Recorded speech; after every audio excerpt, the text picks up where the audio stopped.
So I told my mom that I would use my Garmin and InReach to update ever so often throughout the trail, other than just at night or when I don't have service. This way, she has my map share, my password, and she can go on and see sort of the route that I've been hiking throughout the day. And I'm gonna try to remember to do this.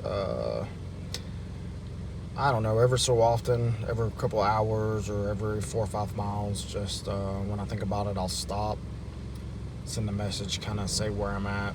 Currently, I am at Byron Reese, fixing to head up Blood, and it is actually packed here.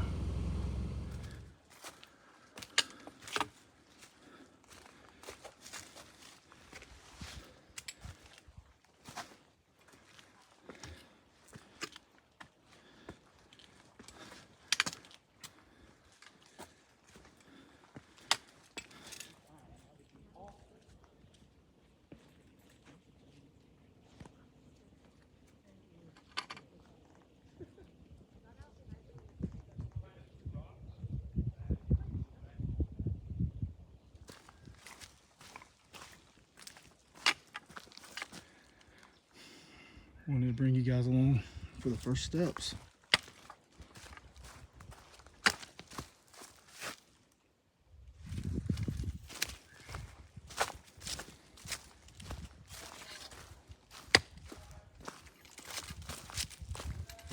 I've just been kind of making my way down the Duncan Ridge Trail. It's quite different than the ATs. You can see behind me, not quite as worn, not quite as maintained, but I actually like that. It gives it more of a trail feel. But anyways, take a second here. If you're new to the channel, this is my channel, Dirtbag Adventures. My name is Derek. I have built this trail over the last 3.5 years of hiking, kayaking, just pretty much all things outdoors. Generally speaking, mostly in North Georgia, but I do adventure all over the Southeast. If you are not up to date, I posted 2 videos back at the beginning of December of trying to hike this trail. This is, I'm doing a loop hike called the Georgia Loop. It'll be the Appalachian Trail, Duncan Ridge, and Benton McKay Trail, kind of all in coordination with each other to form, it's kind of more like an oval, but it's roughly 60 miles. I ended up having to come off trail the first week of December when I was attempting because my daughter got sick. So I'm back here trying to knock it out before the end of the year. It's been on my list of things to do for quite a few years now, and I want to get it done. But one of the things I wanted to do was kind of highlight the water sources along Duncan Ridge. We've gotten super lucky that we've had a lot of rain over the last probably 2 weeks. So the water sources are flowing right now. I just filled up 2 new pieces of gear.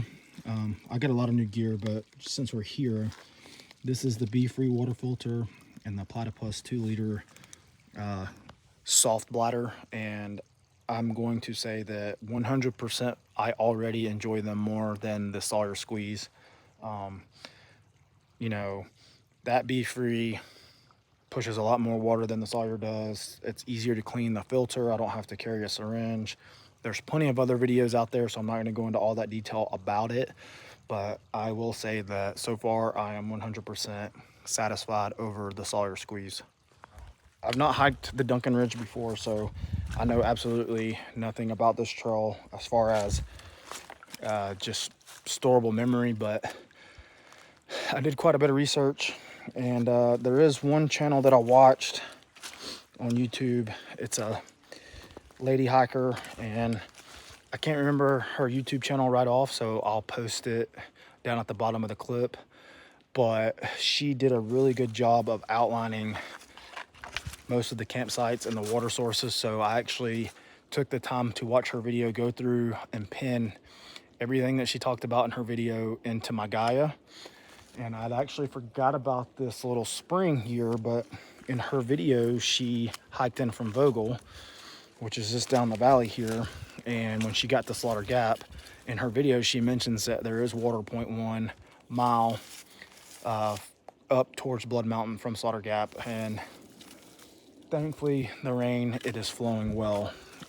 There was one hiker that passed me that said this one flows all the time, and then the next source will be at White Oak Stamp, which he also said is flowing most all times of the year. So I didn't fill up my 2 liter entirely. I only put about 1 liter, maybe 1.5 liters in it, so it's enough to get me by. So I've got 1.5 liters in my platypus, and I got 1 liter in my Be-Free. So that should get me through the night. So just for a little bit of reference, I just came from there. This is the Duncan Ridge north towards Blood. This is the Coosa backcountry down the valley towards Vogel. Nice camp spot right over there. And then this is going to be Duncan Ridge towards Wolfpen Gap. Duncan Ridge is blazed blue. It's there on that tree. You can barely see it, but they do actually have some signage here. So that helps out. And by the way, this campsite was actually marked on Gaia originally without me having to mark it. So that's kind of cool. But also shout out to the Appalachian Trail, Georgia Appalachian Trail team. They picked up the Duncan Ridge and they maintain it. So far it's been great. It's a little bit better view of the lake at Vogel. I can see the dam. It's pretty wild. This is part of the reason why I love hiking in the winter. The camera doesn't do any justice for picking up what you see in person as far as the views go. Back over behind that ridge over there, still socked in with fog. Reminds me a lot of hiking in the Smokies.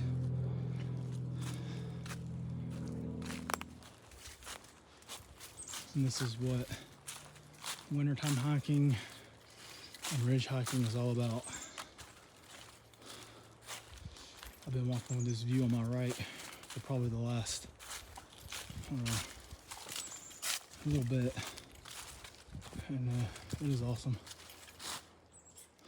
There's the campsite for the top of Slaughter Mountain, and as you can see, it's not a very wide ridge up here. You can see out the other side, you can see out over here. The wind is not blowing strong, but it's enough. That would not be a very comfortable campsite for overnighting, so just keep that in mind. That's probably more of a spring or early summer spot if you were gonna come do that time of the year.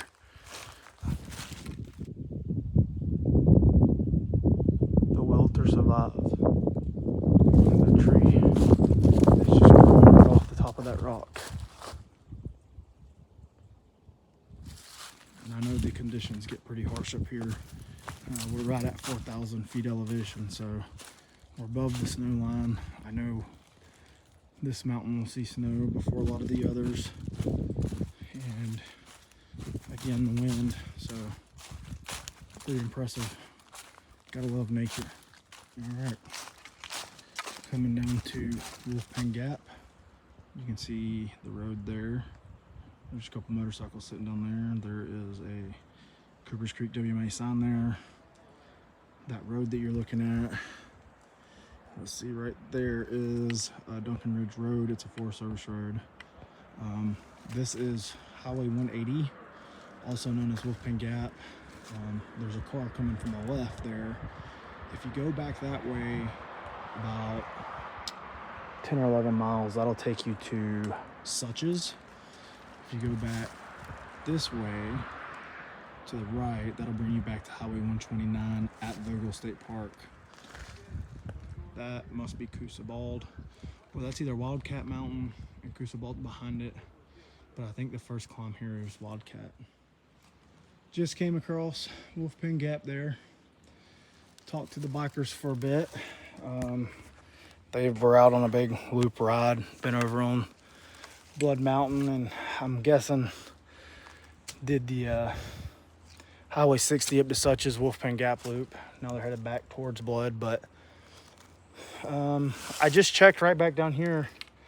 A lot of times trail angels will leave caches of water, but there was none there, and that's fine. I've got enough water still to make camp tonight if I need to. And we are going up around, this is not Wildcat Mountain, but Wildcat Knob. I don't think we're gonna summit all the way out, but we're gonna kind of go up and do a little circle around, and then we'll drop back down to Duncan Ridge Road, and then a short climb up Coosa Bald. And we'll figure out what we're gonna do when we get to Coosa Bald as far as camping tonight. Just came off of Wildcat Knob. This is Duncan Ridge Road, and this is going up Coosa Bald. Let's see what this is. Point your smartphone camera at the code and tap the link, then choose your location, view the rules and site map, or visit the host for a print copy. Interesting. This is I guess something new the Forest Service is doing. I've never seen one of these signs before. But anyways, this is Coosa Bald. Apparently it's a very short hike up to the top, but apparently it's steep. It used to be an old road bed apparently, and you can see it's blazed there with green. That indicates that it's the Coosa Backcountry Trail. Just before the summit of Coosa Bald, Coosa Backcountry Trail will kind of take a right and go back down towards Vogel. Got an alarm on my watch earlier, 1 hour, 30 minutes to sunset.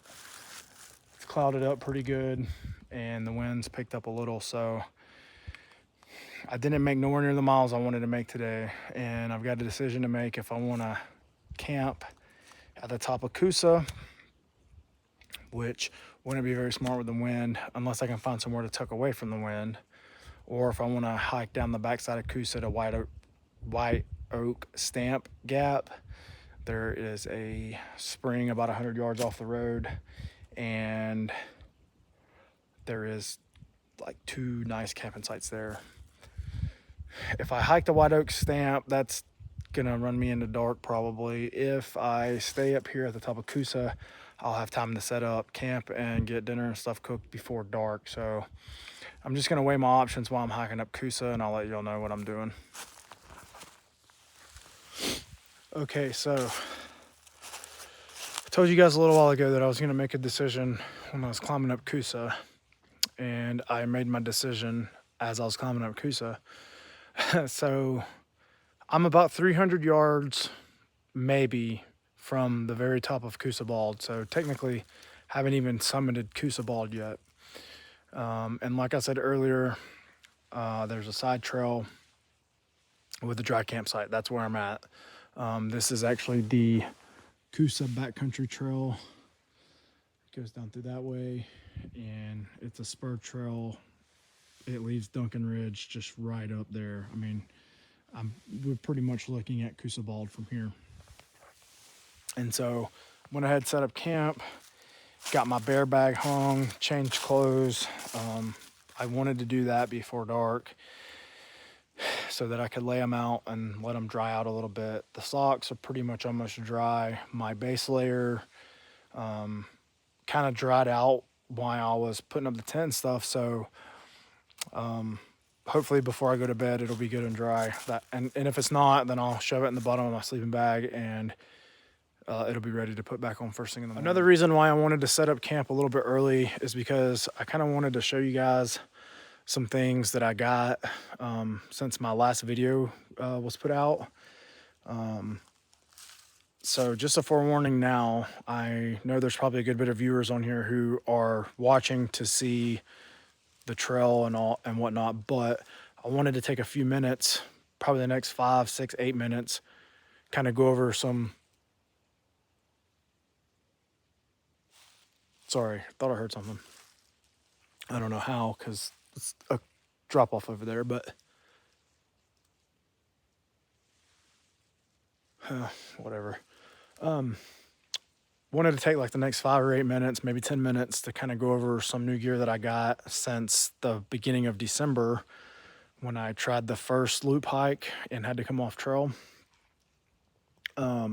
It was just time for me to upgrade, and I finally bit the bullet and did it. So I want to go over some of the new stuff with y'all. It's not really going to be a review style, but it's going to be like, hey, this is what's new. This is why I got it. This is what it weighs, kind of thing. So if you're someone who's not really a gear junkie, sorry, I'm going to be spending the next 8 or so minutes going over some gear.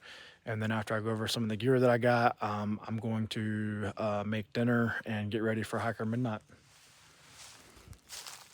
Okay, since we were kind of staring at it in the background anyways, we'll go ahead and go over the tent first. This is a brand new tent. This is the first time that I've actually camped in it. Not the first time it's been pitched, but the first time that I've pitched it in the woods to camp in. So this is a Featherstone, as you can see here on the outside. It's a Featherstone backbone, right down there, backbone 2-person trekking pole tent. One of the features that kind of drew me to this tent was this. So the way they've got the guy lines designed, when you stake it out, it makes your bathtub taller. This isn't really a new design. There's a lot of tents out there doing it, but for a tent that was in my price range, that's one of the things that drew me to this tent specifically, because it raises your tub up, prevents backsplash when it rains. The tent is made out of polysil. So basically, from how I understand, it's like a poly material injected with silicone, so then it makes it waterproof. Featherstone's website has the exact breakdown of the per square inch, all that jazz. I don't know. I'm not a scientist. I just know that it's waterproof, and that's what I wanted. So this is as I said, this is the 2-person tent. I originally had the 1-person tent that I was going to purchase, but my son Thor decided that he wanted to do some overnight hiking in the spring, so I went ahead and got the 2-person. Now, Featherstone advertises this tent as being UL or ultralight on their website, and per their website, the weight is 2 pounds. Our trail weight is 2 pounds 11 ounces, so just shy of 3 pounds.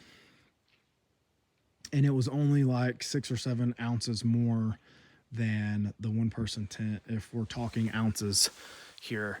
So it wasn't really a hard decision for me. I just went ahead and got the 2-person. I will tell you, since I've had the tent, I've done a few things to it that's probably voided any kind of warranty that Featherstone offers, which is fine. If it comes to a point where it messes up that bad, I'll just purchase another tent. So basically what I've done is Featherstone sends like 15 stakes with it, like 6 or 7 guy out strings. It really only needs 6 stakes. You need 4 stakes to stake the corners, 2 stakes to stake out the vestibules. I picked and choose through the stakes because the guy lines have rings on them, and so you really needed a shepherd hook style stake for this guy. The vestibule stakes are titanium groundhog style stakes, so being able to break the stakes down and choose what I wanted really helped out on the weight savings. I did not use any of the extra guy line that they sent. It was designed to go in here, and then at the peak on each side, you could stake out more guy lines to help in high wind events. But I was never going to use those. I would never carry the extra weight. So I went ahead and trimmed off the nylon piece there, the nylon piece up there and up there. I also went ahead and trimmed off on the zippers. They have zipper pulls, but there's 2 zippers on there, so the 1 zipper is always going to stay at the bottom. I just trimmed the zipper pull off both sides. There was a little thing here that it was designed to hold the tent mesh up against the pole. I was never going to use that. If it comes down to it, I'll use what's here, trim that off. There was 2 plastic hooks on the inside so that you could run a string across the inside to hang up clothes or socks. Never really going to use that, so I cut those hooks out. Anyways, after all said and done, I was able to get the total trail weight down, what packs into my pack, to 2.5 pounds. There's tents that are lighter, there's tents that are made better, but for me, this is going to work great. The one and only thing that they didn't do was kind of weird is the tent is waterproof, like I mentioned. All the seams were sealed already except for one. And if you look here on the inside, over there on that side, there's kind of a mesh that goes across. And so that's designed so that the condensation can run down and not get in your floor. So for whatever reason, they must have put the mesh in after the tent was made.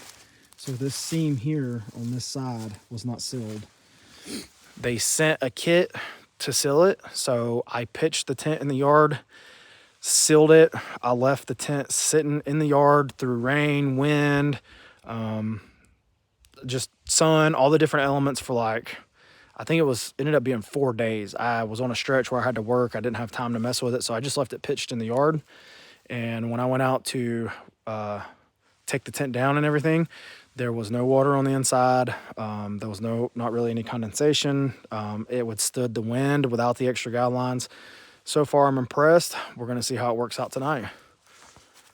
Okay, so the next 2 pieces of gear that I'm going to go over real quick is this Coosa Summit self-inflatable pad. It's got an R value of 4.2 or 4.3. It's pretty high. Supposed to be like one of the warmest on the market. It is a pain in the ass. It does not pack up well. It takes up a lot of space in my pack. And it weighs under 2 pounds. So even though it's on the lighter side, it does take up a lot of pack space. But because of the changes I've made, trying to lower my overall pack weight, it's kind of one of those luxury items where I can pack something a little bit heavier and still keep a more conservative weight overall. Then the other piece is this North Face sleeping bag. I've actually had this bag since last fall. It was on sale at Academy. It's a 20-degree bag. I have camped in it several times already, and it does pretty good. It's actually not any lighter than my previous sleeping bag I was using. My previous sleeping bag was the metal bag. They call it the intermediate heavy bag out of the MSS, which is the modular sleep system that the military uses. The MSS intermediate bag weighed 3 pounds exactly. This one weighs 3.1 pounds. So again, minuscule numbers here, but just to put the information out there, it is actually 1 ounce heavier than my other bag. And it's not as warm. So the intermediate heavy bag is rated from 0 degrees to 32 degrees. That's what the military uses it for. And I will say over the last 12 years of hiking, I've never gotten cold in that bag. To the point that I actually almost unpacked and repacked my entire pack for this trip with the intermediate bag because they were calling for some nights that were supposed to be like down to 15 degrees. And then the only other piece of gear that I could show you that's new is I bought a new headlamp, or actually I got it for Christmas. It is a Black Diamond S. I think S stands for Spot 400. I was going to go with a 500, but I wanted a headlamp that I could put batteries in instead of rechargeable, because, you know, if I'm using it out here on the trail for 4, 5, 6 days in a row, I'd already have other devices I need to charge. I don't want to have to deal with charging the headlamp. So it takes, and supposedly this one, the S400, is also rechargeable. I looked over and I could not find a charge port. So maybe it takes a rechargeable battery pack that you just put in there where the AAAs go.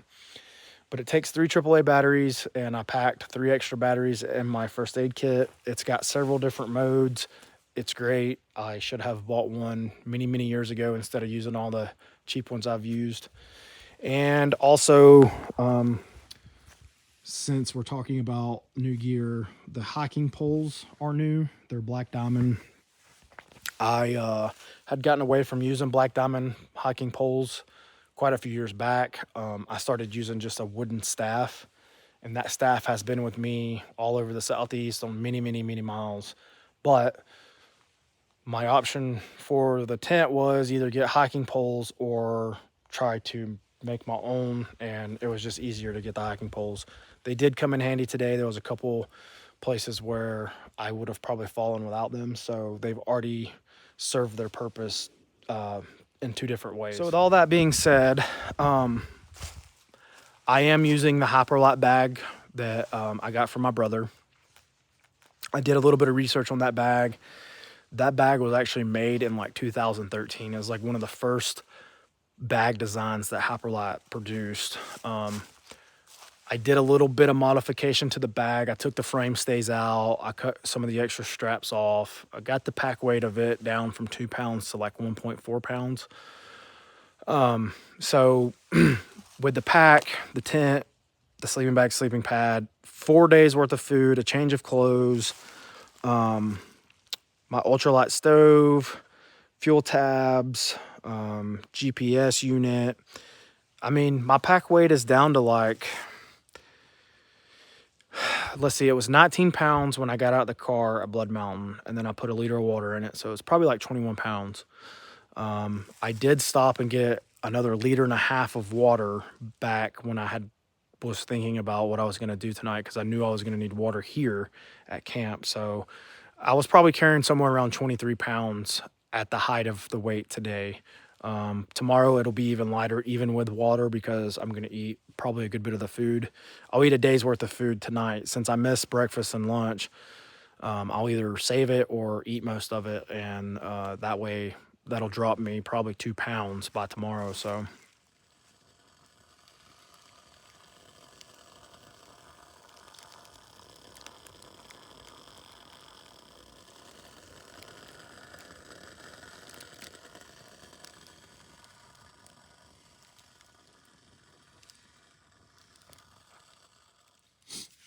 this is another thing that I've added to my pack as well.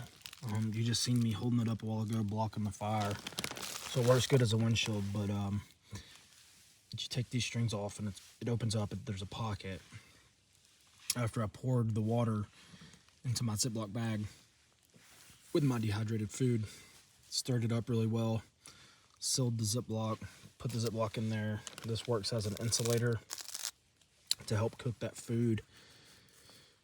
The testing that I've done on it, it takes about the same amount of time as the package recommends. So like 7-8 minutes, then stir it, and then another like 4 or 5 minutes to sit. And it reduces, you don't have to carry the packaging with you. It's a lot lighter. Hyperlite Mountain Gear makes one of these in Dyneema with insulation in the inside that's like $80. And I hiked with some thru hikers last year or 2-3 years ago in the Smokies, and they were making theirs out of windshield, car windshield covers, which is what I did. I cut this down, taped it all myself, and so far it's worked great. But check out this view. I don't know what's going on, but for whatever reason, the sun just decided to show out this afternoon, and I couldn't have asked for a better spot to see it.